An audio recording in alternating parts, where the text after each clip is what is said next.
Hello and welcome back to you, the listener, and to South Beach Sessions. We've been off for a few months here, resting and recuperating from this furnace blast we're about to throw in your face right now. The most loquacious of the talkers anywhere in the sports media business, Stephen A. Smith, is here to bring back South Beach Sessions with a little bombast. Here he is, the roots of Stephen A. Smith, the entire story. He's a best-selling author. You catch him on First Take, and he's got big plans beyond all of that. Let's talk to Stephen A. Smith.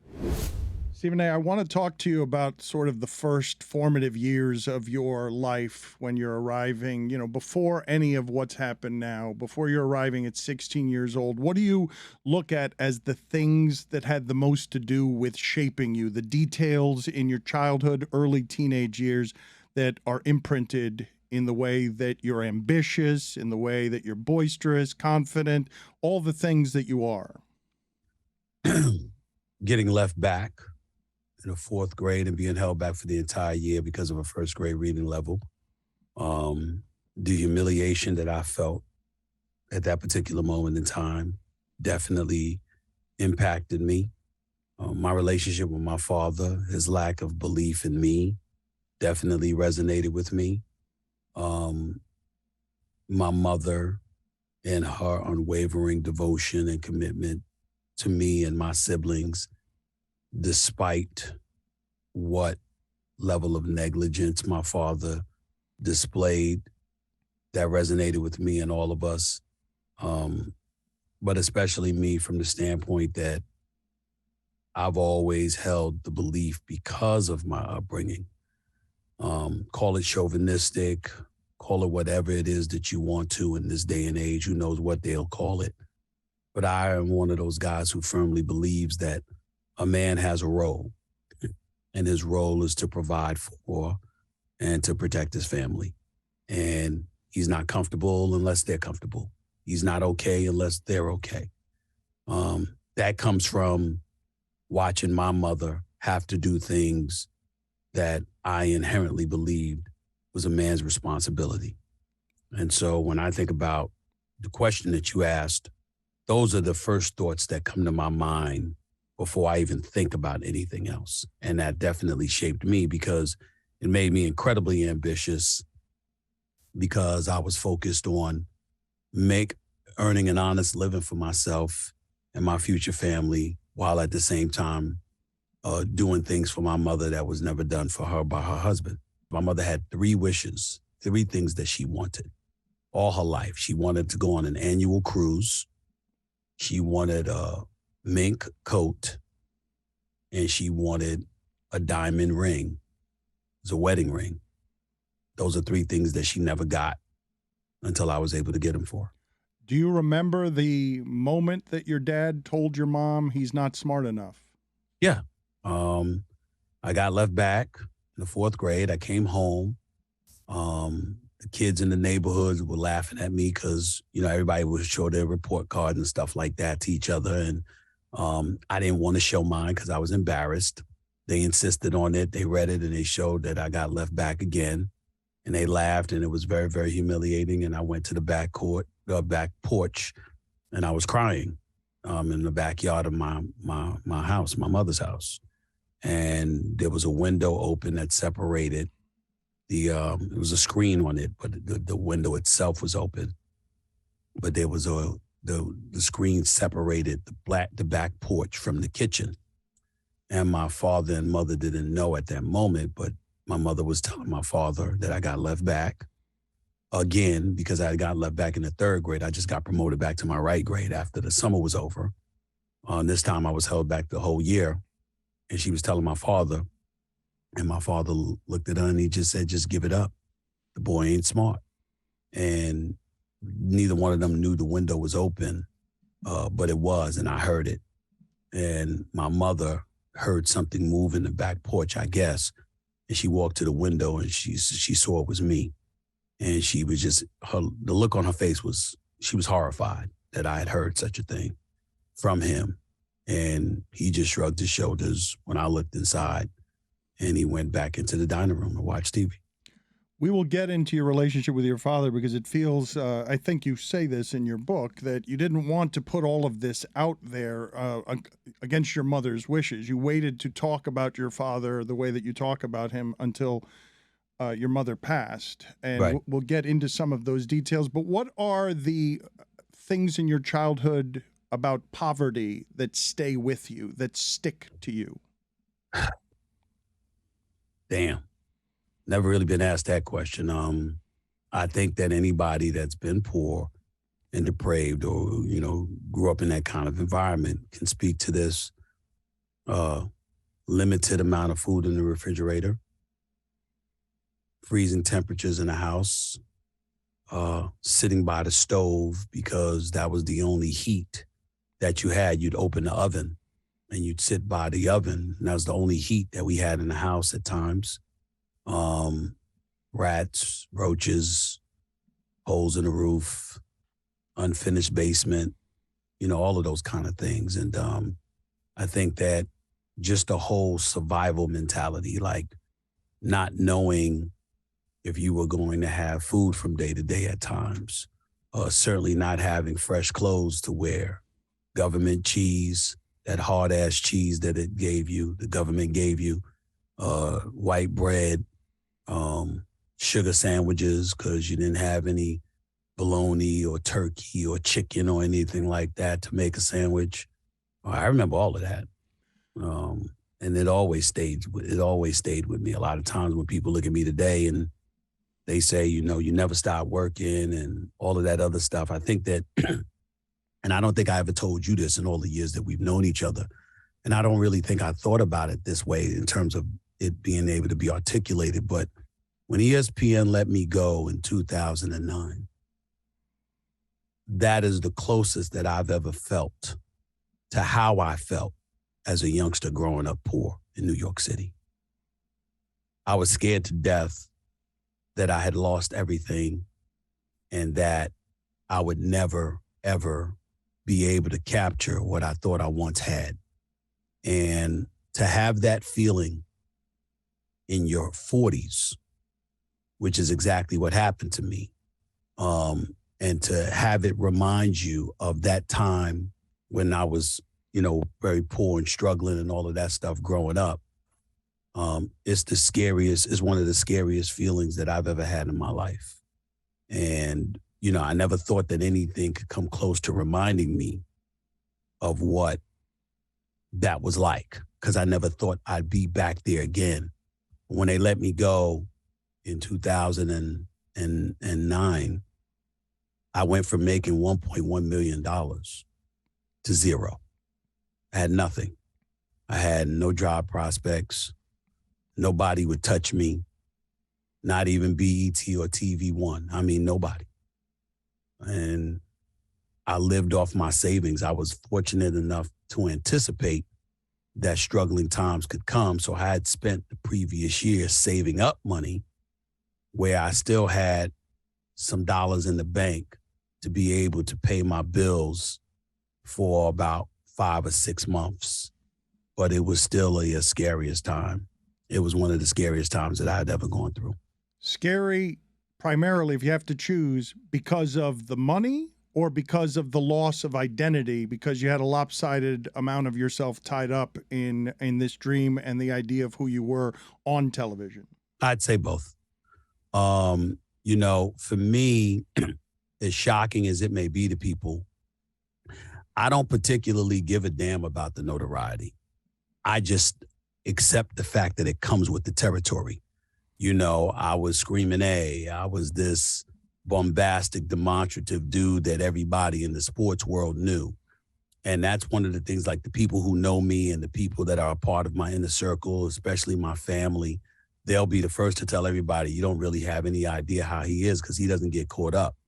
And the reason I don't get caught up is because the same dude that everybody knew when I was on top is the same dude everybody knew when I got fired. So every place that I walked in the street, they knew that Stephen A. got let go by ESPN. They knew that my contract didn't get renewed. They knew that I was off the air. There was speculation that I had blown my career. There were lies being told about me every damn day and every damn week about what I did or didn't do in the office and stuff like that. You've known me for years, Dan. They literally had stories out there at times where people were talking about, well, he couldn't be reached. He was unavailable when we were looking for him and stuff. I mean, who knows me would ever say such a thing? I mean, it's like I work all the time. And you had folks, when I got let go, they're no longer there, but they had spread word that, I was that guy that couldn't be worked with, that I wasn't a team player. I didn't want to put in the work and stuff like that. These are things that have never been said about me in my life, let alone my career. But that was what was being said in 2009. And so when you couple that with the fact that I was not renewed, I had lost my job and I didn't have anybody knocking down doors. I went from being one of the preeminent faces on ESPN to being unemployed and untouchable.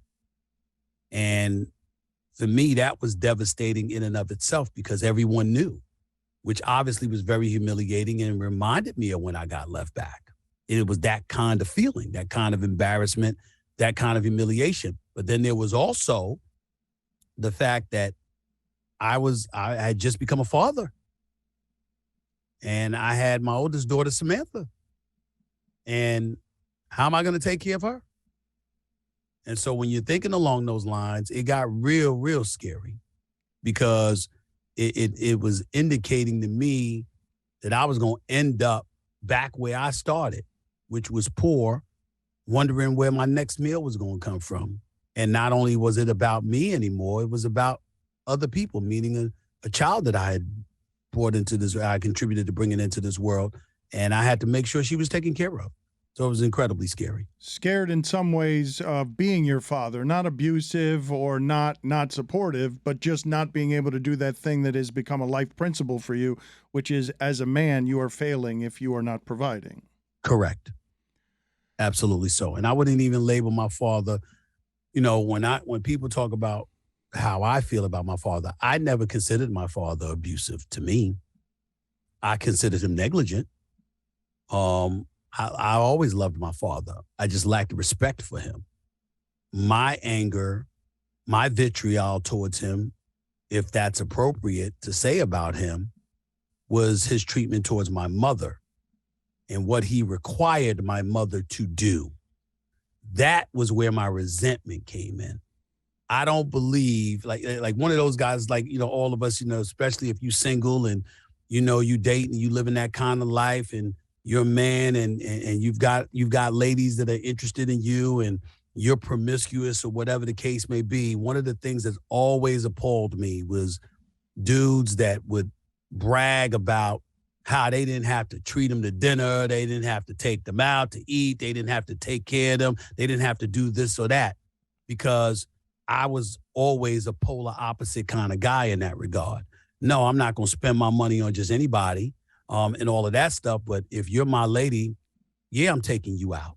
Yeah, I'm treating you right. Yeah, I'm going to help you if you in need. That's what I'm supposed to do if I'm the man in your life, because to me, that's what men do, and it's not just to your girlfriend. It's to your sister. It's to your niece. It's to your mama. It's to your aunts. It's to any lady that you love in your life. If you're a man and you have it, there's nothing wrong with providing assistance to those who need it if you love them and you care for them, because that's what you're supposed to do as a man. You're not supposed to be comfortable watching a woman that you love struggle. You're supposed to step up and try to alleviate those struggles just to the best of your ability. And to me, again, we weren't poor because we didn't have money. We were poor because my father took the money and gave it to his other family and left my mother to handle it with their 6 kids by herself. That's where the resentment came from. If you poor, you remember the show Good Times? We all grew up loving James Evans Sr. and, Jimmy Walker, Dynamite, and all of this other stuff. What you loved about that show was they were poor as all get out. They were living in the ghetto. They were living in the project, stuff like that. In Chicago, that's what the show was based on. But James Evans Sr. was pounding that pavement every second he could to provide for his family. Somebody like that is rich to me because it's not about the money. It's about the fact that you're in it together and you're going to go all out to make sure that as a family, you're okay. And unfortunately, I had a dad that did not prioritize that at all. And he left that up to my mother. And that was where my resentment has always come from throughout my entire life. You speak and have always spoken so reverently about your mother, about your sisters, and now about your daughters. It doesn't fit. You've had very few public controversies in your life for someone who speaks so often on live television. How do you juxtapose the feelings that you have for the women in your life, the women who raised you, with your two public controversies, Ayesha Curry, Ray Rice, and what happened there, where you sounded like someone who maybe doesn't respect the women the way that he does the ones in his life? Well, I've never felt the way that you just described. I respect where you're coming from, but you know me long enough to know that I have vehemently spoken out against others' interpretations of how I've sounded when it comes to stuff like that. With the Ayesha Curry thing, that was simply a misunderstanding. I'm in an argument with Skip Bayless. It's after game 6 of that NBA Finals when LeBron and Cleveland beat Steph Curry. Steph Curry ends up fouling out of the game. He takes his mouthpiece out and he throws it. He was intending to throw it in the direction of the referee, but missed it and ultimately hit a fan by accident or whatever the case may be, had to be restrained by Sean Livingston and Klay Thompson. Well, that day, we had seen tweets with Ayesha Curry coming out, and she was complaining about entering the Gund Arena at the time because it was backed up. She was complaining about the officiating. She was ultimately going off after Steph Curry got ejected, and Skip Bayless and I had gotten into a debate about how, you know what, you can't put your guy in that position. I mean, it's Steph Curry, and anything that you do is going to be a reflection on him. Skip Bayless took his position about LeBron James. I brought up Savannah and how LeBron is constantly under the scrutiny and the spotlight. And you know what? You never hear anything from her because she recognized the fact that that would have put him in a bad spot. You know, you had people out there trying to turn it into a gender issue. If I messed up, to me, it's with what I didn't say. And what I didn't say was Hillary Rodham Clinton's running for president at the time. Bill Clinton, you have an obligation to protect her. You know, she is the one running for president. Anything you do could be a potential reflection on her, which could derail her aspirations to win the presidency. So you got to watch what you're doing and what you're saying. I was talking about somebody in a public position and people who are a part of their inner circle and their inner sanctum who represent them by extension of that. And it was turned into a gender thing. And so obviously it would later cost me the 6 o'clock Sports Center, as I wrote in the book, because I was supposed to be hosting the 6 o'clock Sports Center. And that was taken off the table because of that. The whole Ray Rice thing, however, is different. I think that the whole Ayesha Curry thing was just a misunderstanding that was primarily my fault due to the fact that I should have made sure to mention the Hillary Rodham Clinton and Bill Clinton analogy so it would not be perceived as a gender issue. In the Ray Rice situation, to this day, it is the most offensive thing that I've ever had. I've never been more offended than I was at that particular incident. I did not blame ESPN, your friend of mine, John Skipper, for suspending me at that time. I understood because obviously it's Walt Disney that owns ESPN. Shareholders and the like, and Image and the Mouse. I get it. I understand. But to have my name Googled with domestic violence, I have never hit a woman in my life, ever.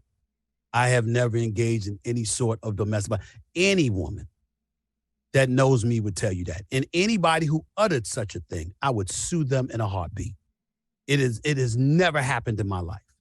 And for me to be on television and to take the Ray Rice situation into consideration. We're debating each other. And in the throes of that debate, Skip Bayless takes his position. It's an obvious position for all of us to take. There's no excuse. You don't put your hands on a woman. You don't engage in that kind of behavior, blah, blah, blah. That's a given. That was said. What I said was, I mistakenly uttered the word provoke. I said we got to be careful to avoid provocation, et cetera, et cetera. And that took on a life of its own because I uttered that word. And from that point forward, you would have thought I was Ray Rice. I didn't hit anybody. I misspoke. I used the wrong word. But I certainly did not advocate in any way that what Ray Rice did was okay. And because on live television with no delay, no tape and an ability to edit or whatever, I used the wrong word. It is the first time and the only time in my career that I was ever reprimanded. And the reason why it was so offensive, it was offensive to me. It was offensive to my sisters. It was offensive to my nieces. It was offensive to my mother that I was associated with such a thing. And that's a pretty hard pill for me to swallow. And what made it harder was ESPN's insistence that I not talk about it because it'll just go away. And it's a subject I've never run from because all I was guilty of was misspeaking by using that word. I didn't mean it that way. What I'm saying is I have 2 daughters, Dan. I have 9 nieces. I have 4 older sisters. If some no good punk is the kind of dude that wants to put his hands on a woman and he's so incredibly volatile and she's by herself with him, my objective is to get her out of that situation in the moment that she's in it so she can live another day. And we'll deal with him after we get you out of that situation when nobody's around. That's all I was trying to say. And for some reason, that took on the life that it took on by people who will remain nameless that exacerbated the situation. And the thing that was hard for me is that I could have gotten into it with those people, but then it would have been calling out innocent folks that have nothing to do with the discussion, which would have highlighted their hypocrisy with what they were saying about me. And I wasn't going to do that. So I let it go. And I had to suffer the consequences. But to this very day, you can Google and that stuff will come up about me.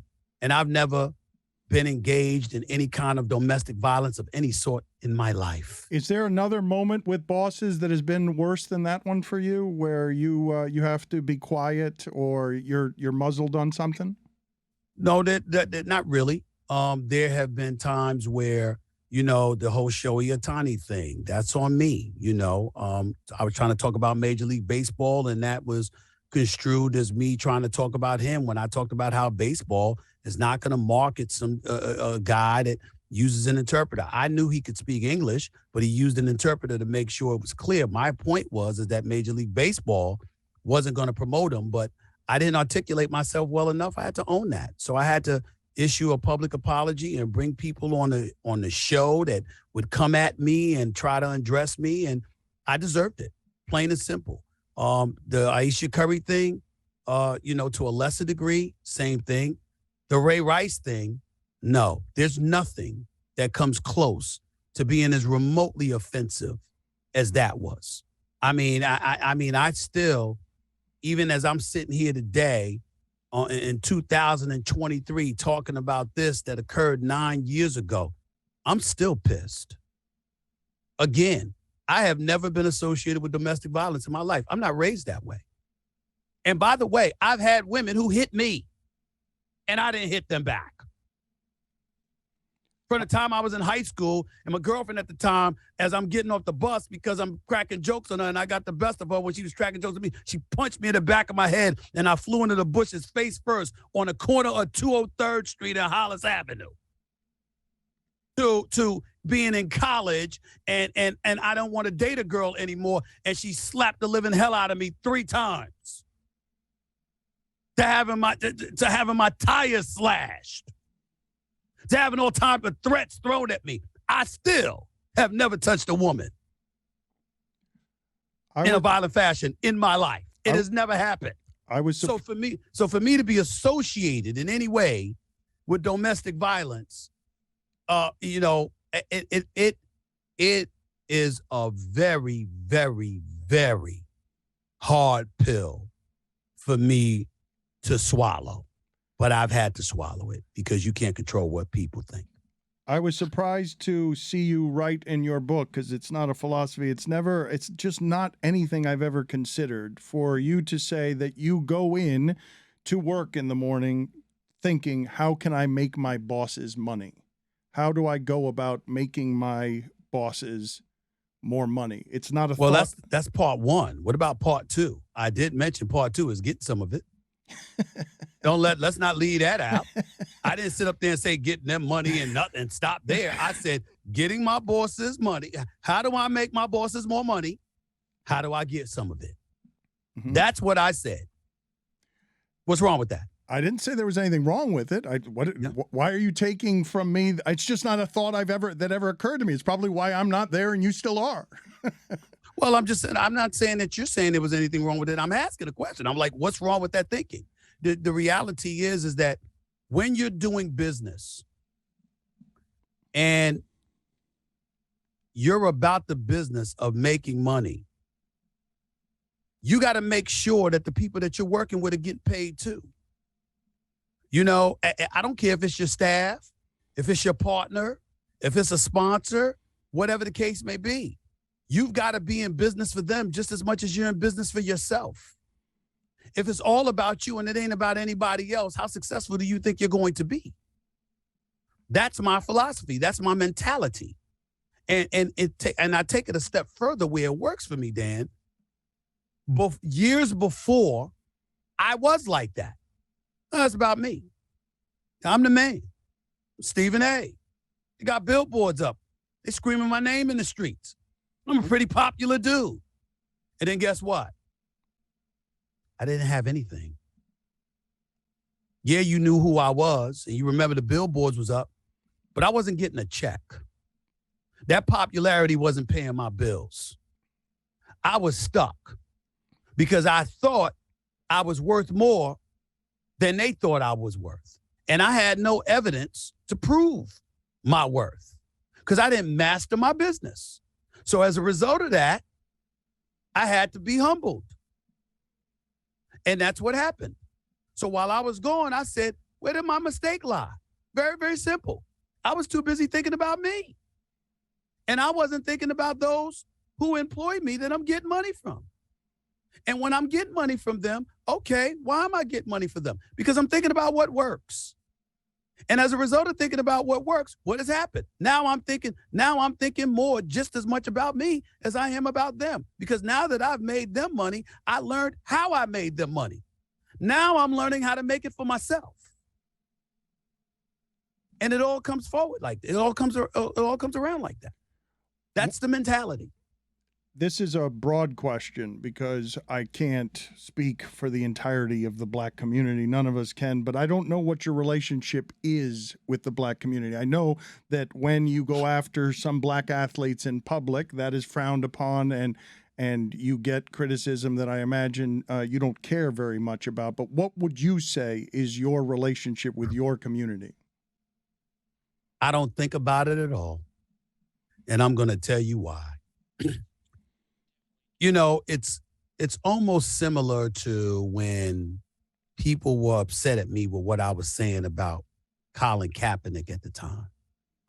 And they were talking about Max Kellerman and how he was going to be invited to the barbecues. And I said to them, go to hell. I'll have my own barbecue. You see, this is the thing that it's like, I'm a Black man. I'm a brother. You don't get to define, I'm not talking about you, Dan. I'm just talking about generically. You don't get to define who the hell I am. I am who I am. Some Black people gonna like me. Some Black people gonna hate me. Who gives a damn? What I care about is who I am, what I stand on, what my mentality is, et cetera, et cetera. That's not to say that I'm wrong. I know I'm wrong and I shouldn't care. I'm not that human being. I'm not that man. I'm the kind of man where if I'm wrong, especially if I say something that's wrong publicly, I will turn around and apologize publicly. I won't apologize in private over something I did in public. To me, that's what a man does. That's the right thing to do. But if I'm fair, if I'm humane, if I happen to be correct, and I'm thorough enough, and I don't get personal, I can't be worried about what people are thinking. Oh, I have a job to do. I can be pretty immune to criticism too.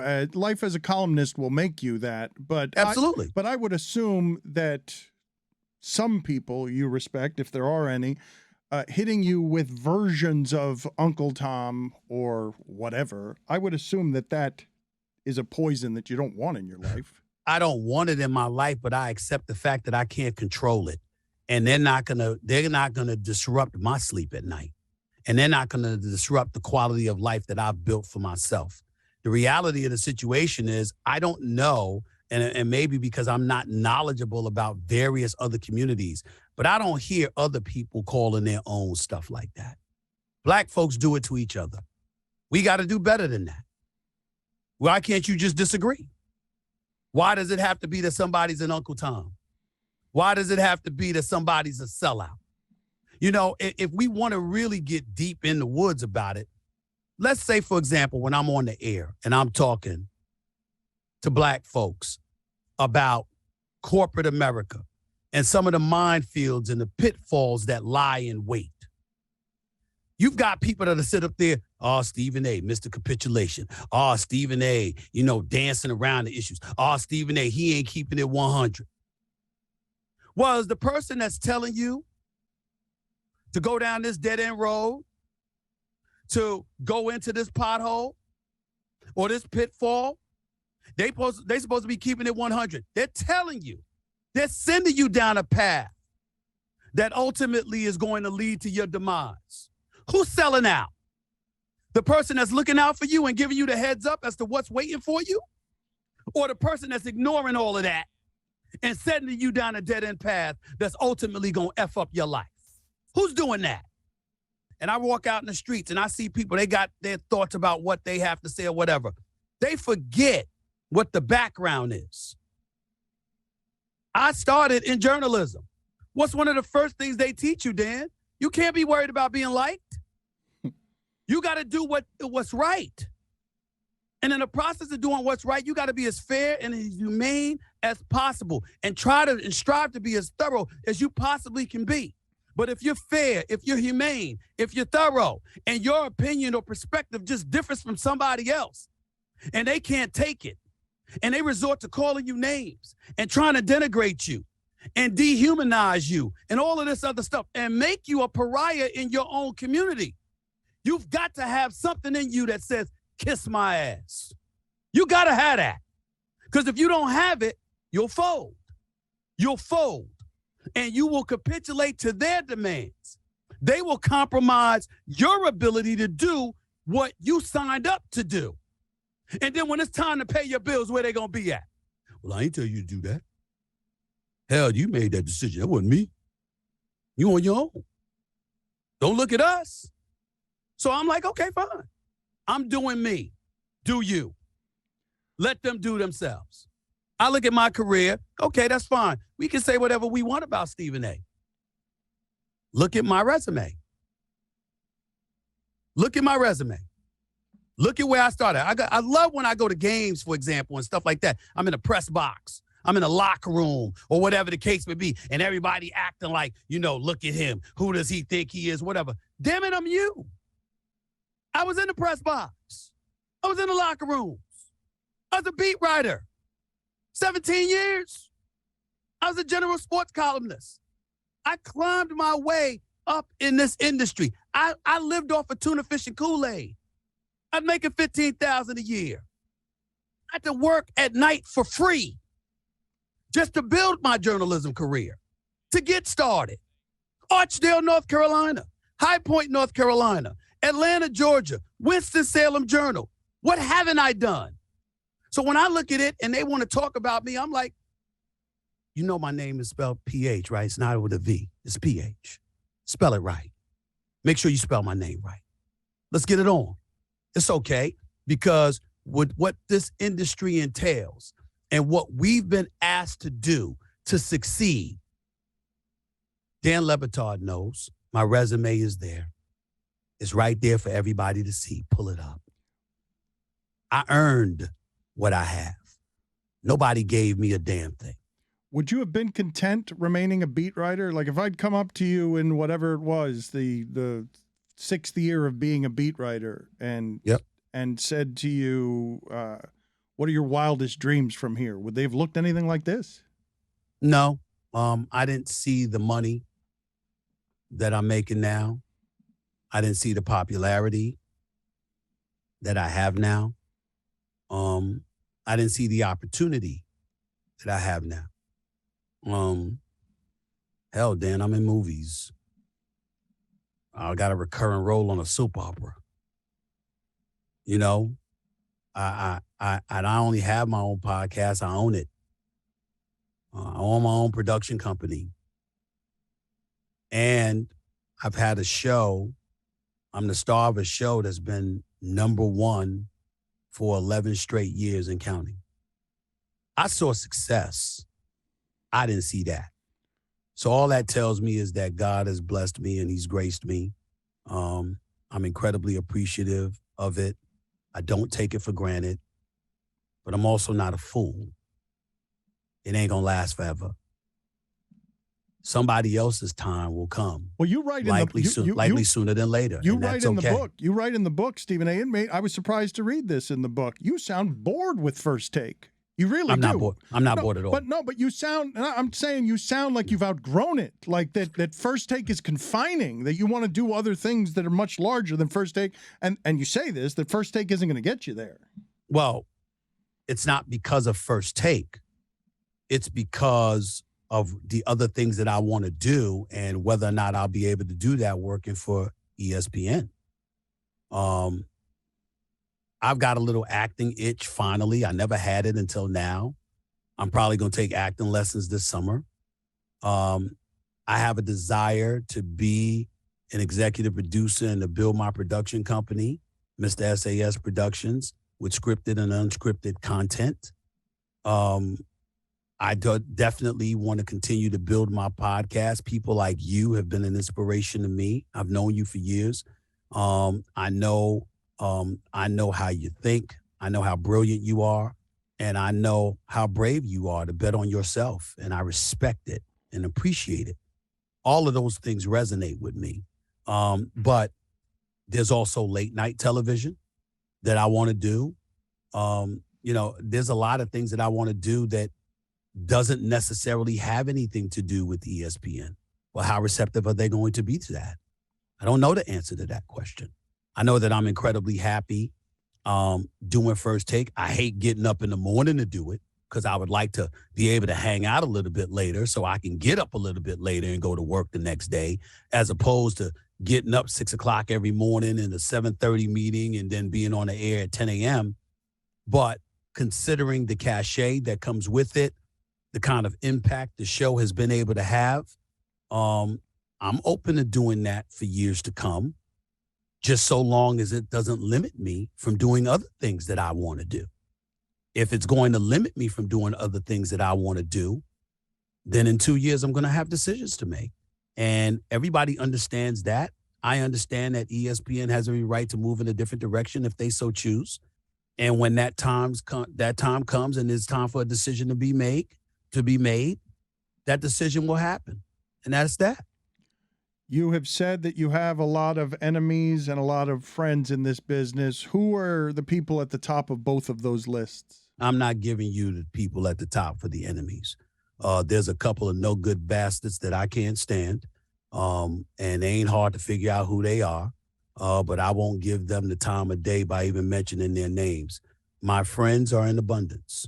When you think about Bryant Gumbel, when you think about Mike Wilbon, when you think about, Kendrick Perkins and all the folks that contribute on the show, Marcus Spears, Dan Orlovsky, Ryan Clark, Kimberly Martin, Monica McNutt, of course, Molly Kiram, and the great job she does. Just the list, Bart Scott, everything, Damian Woody, the whole crew, people like that. And then people in the industry like Steve Weish at the NFL Network, Michael Irvin is a friend, obviously, Keyshawn Johnson, my brother, is just so many people. I almost hate mentioning names because I don't want to leave anybody out. Well, the question stinks if I don't get the enemies. Okay, if I don't get the enemies, the question stinks. Like, you named a whole bunch of friends, but if I don't get a single enemy, all of a sudden the question stinks. The You're not getting an enemy. Well, it seems obvious that I'm not getting an enemy. I'm just saying I don't want any more friends if you're not going to give me an enemy.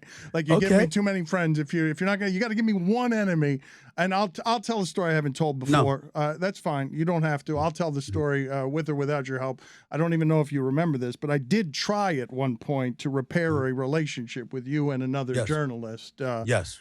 And I would assume that he might be at the top of the list, but you don't even want to. You don't even want to. That is accurate. You don't. And not only that, without saying his name, I'll tell your audience what I said to you. I said, "Do you value our friendship?" And you said yes. I said, "Then don't ever mention his name to me again." I remember enough to not mention it right now. And I meant it. Yeah. Yes, you took a hard line on that. And all I was trying to bring was peace between brethren in our industry. You call him whatever you want. I have other names that I will call him, but that's for me to say to his face, not on the air or behind his back. Why are you and Skip Bayless brothers for life? I appreciate what I wouldn't be where I'm at today in this business, in my opinion, if it were not for Skip Bayless. That's one of the reasons I was so pissed off when last year he was, he went on his podcast and was going off because he misconstrued something that I said on a podcast. Got very defensive about it. It was about who deserved the credit for First Take, right? Wasn't that where it started? It was something along those lines, but he was saying something about, how they were doing just fine, and it was Tim Tebow and the ratings and all of this other stuff. And I was like, that's not what I said. What I was talking about was what you told me. You needed me because I was the only one you could trust. I didn't sit up there and say you were failing. I said, you said, if I'm going to do this for the long haul, I need someone I can trust. And you're the only one I can trust.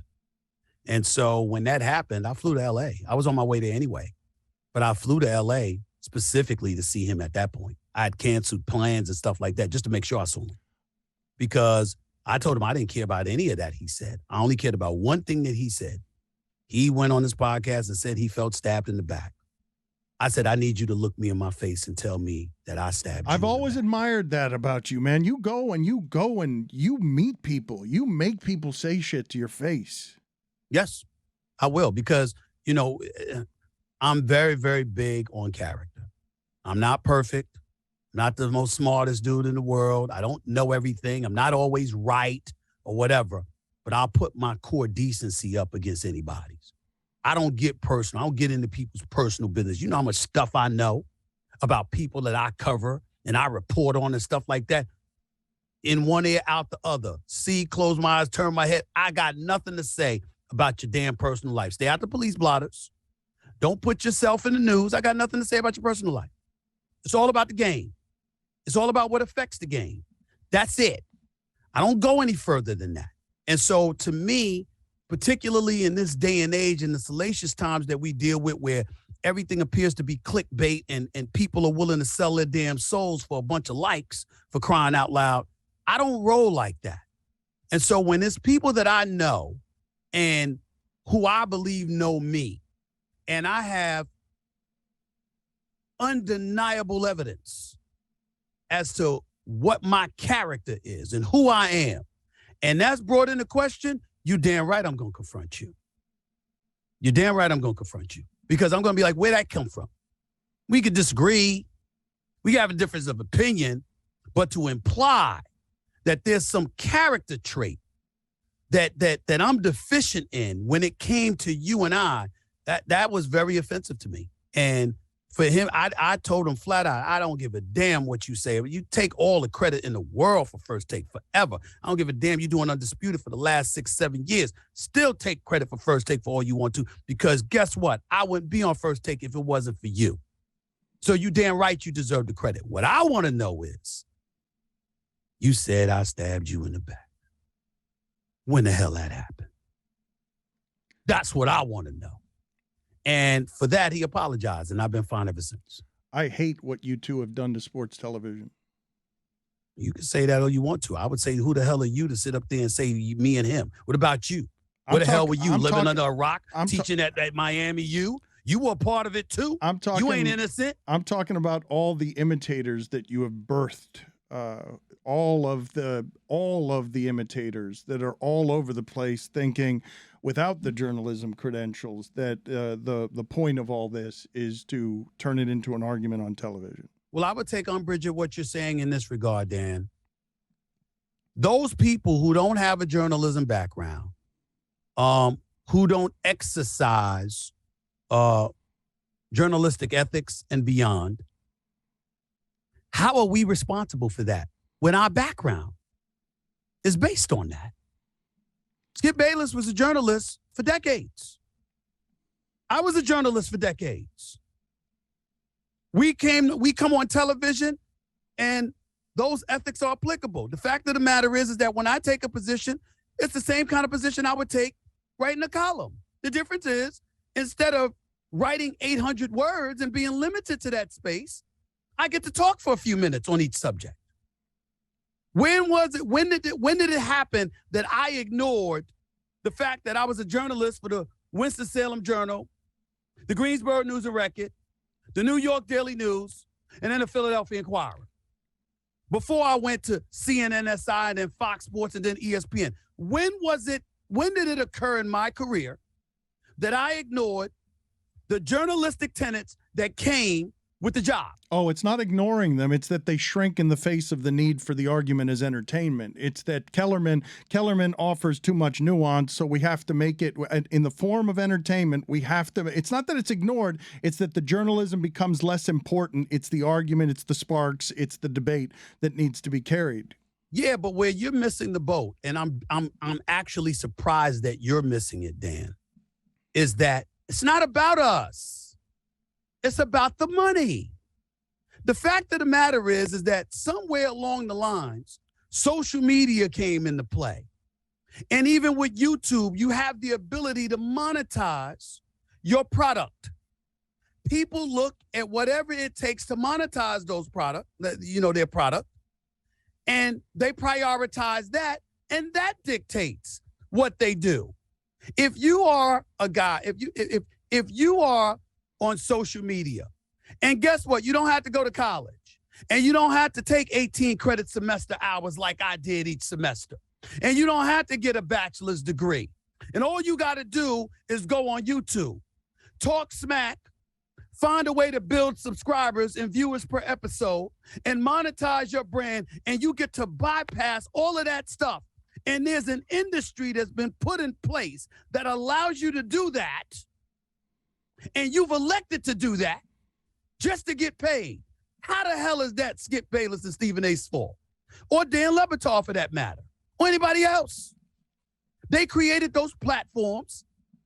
It's allowed to be monetized. People see that has the potential to pay you more than a $75,000 to $90,000 salary working in newspapers. Everybody don't have space for you to do talk radio or a television show. So you figured out a way to do this rather than punch a clock, work a 9 to 5 in corporate America at whatever job you're doing. And that's basically been more beneficial monetarily to you. How is that Skip Bayless, Dan LeBatard, Stephen A., Will Bond, Kornheiser, or anybody else? Well, I don't think entirely, right, that this category that I'm talking about is something that I fit in. Just because you and I have had a long relationship, I don't think we've ever had an argument on or off the air. The argument is not something that I pursue. I'm not saying it's not good for television. I'm not.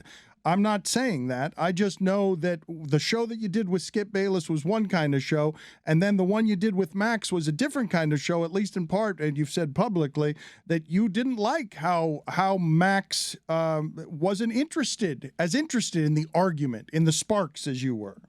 What I'm saying to you is this.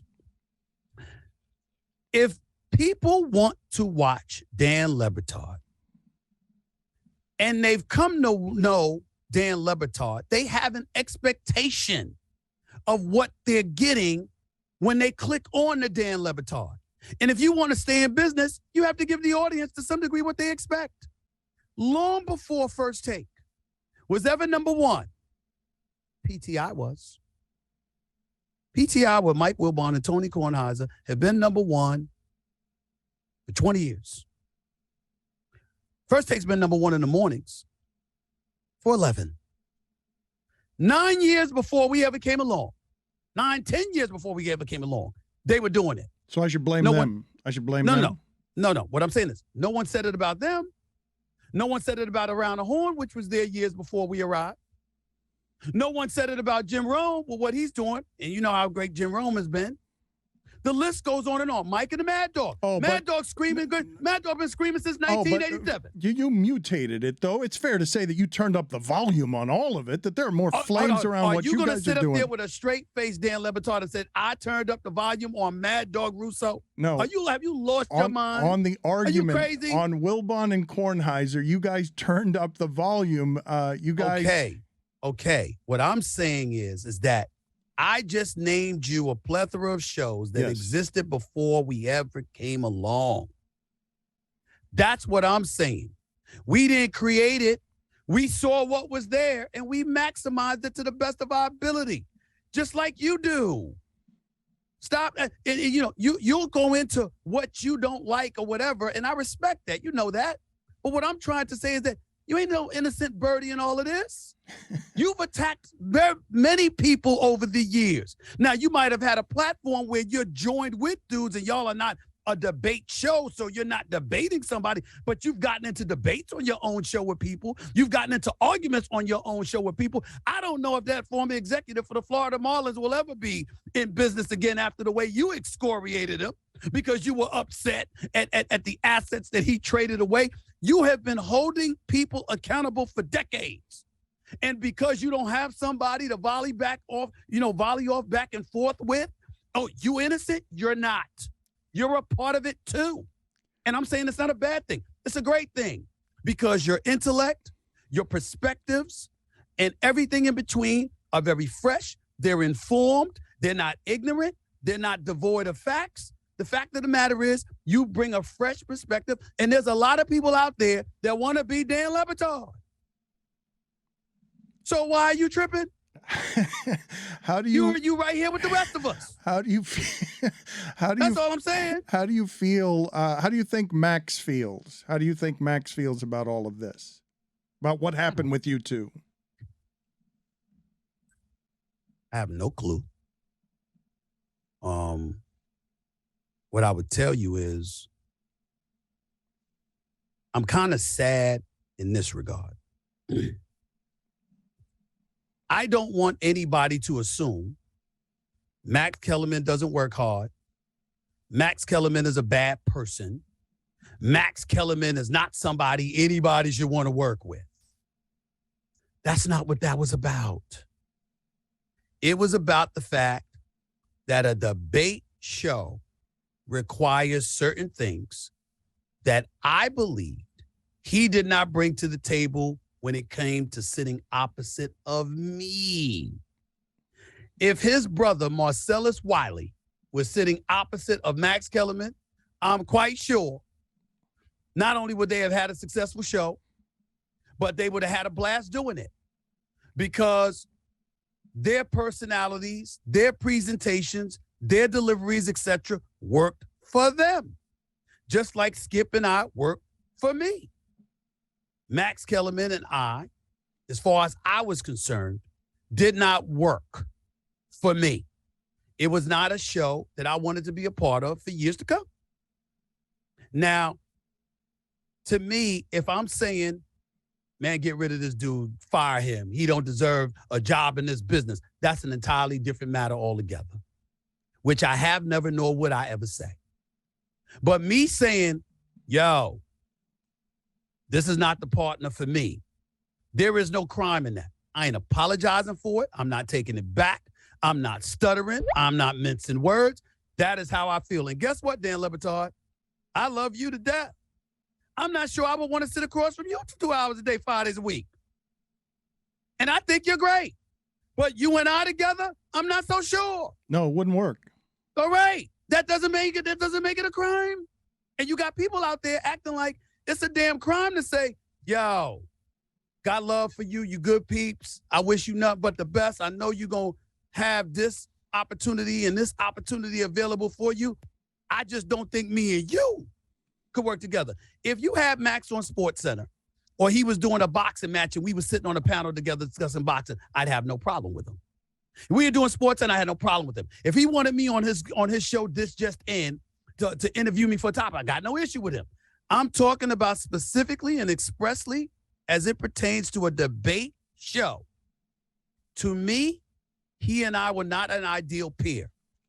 I said it before. I said it again. And anybody that asks me, I'm going to say the same damn thing. I ain't stuttering. That's how I feel. And I said feel as in present, not just 2 years ago, not just a year ago, not just 4 years ago, now. For the purposes of a debate show, he and I didn't mesh. I'm sure he'll mesh with a lot of other people. You write in your book that your life was altered, your perspective was altered by your experience with COVID. How? Dan LeBatard has been getting on me for years. As a my friend for over 20 years. I need to rest. I need to take some time for myself. I'm burning the candles at both ends. Don't kill yourself. I never paid attention to it. I never listened. Because I never felt that way. And then COVID hit. You got double pneumonia. You got a cough that you can't shake. You're laboring with your breathing. And then at 10:30 on New Year's Eve, to bring in the year 2022, in the hospital, the doctor says, after nearly 3 weeks of COVID, we're going to try this steroid and this antibiotic. If it doesn't work, you have to call your family. You're in trouble. I don't know. I guess only people who've been through that can explain it. I'm not in the greatest shape in the world, but I ain't in bad shape. I work out a few times a week. I don't smoke. I'm a casual drinker at best, never more than 2 or 3 drinks a week. And I could not run up a flight of stairs without gasping for air. I couldn't believe what happened. I got relatives that smoke a pack of cigarettes a day. They got COVID. They were fine in 3 days. But I'm struggling. I did look at myself. I couldn't believe it. And for those few hours where you're wondering if the steroid and the antibiotic is going to work, once the doctor tells you that, it's like, oh, shit. I can't believe this is happening.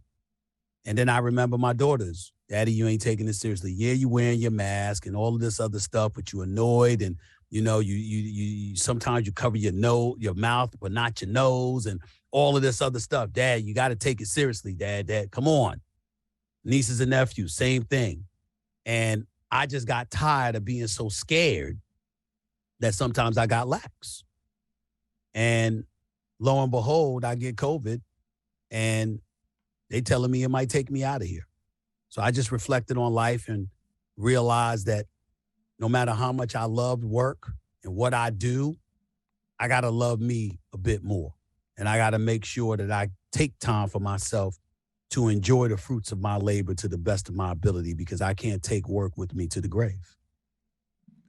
You can watch him daily, Monday through Friday, ESPN's First Take. You can listen to his weekly podcast, No Mercy with Stephen A. Smith. And if you want more insight into who he is, why he thinks the way he does and says the things he does, I urge you to get Straight Shooter, a memoir of second chances and first takes, available now wherever you get your books and audiobooks. Good catching up with you, sir. Much love. Much love, my man. Take care, man.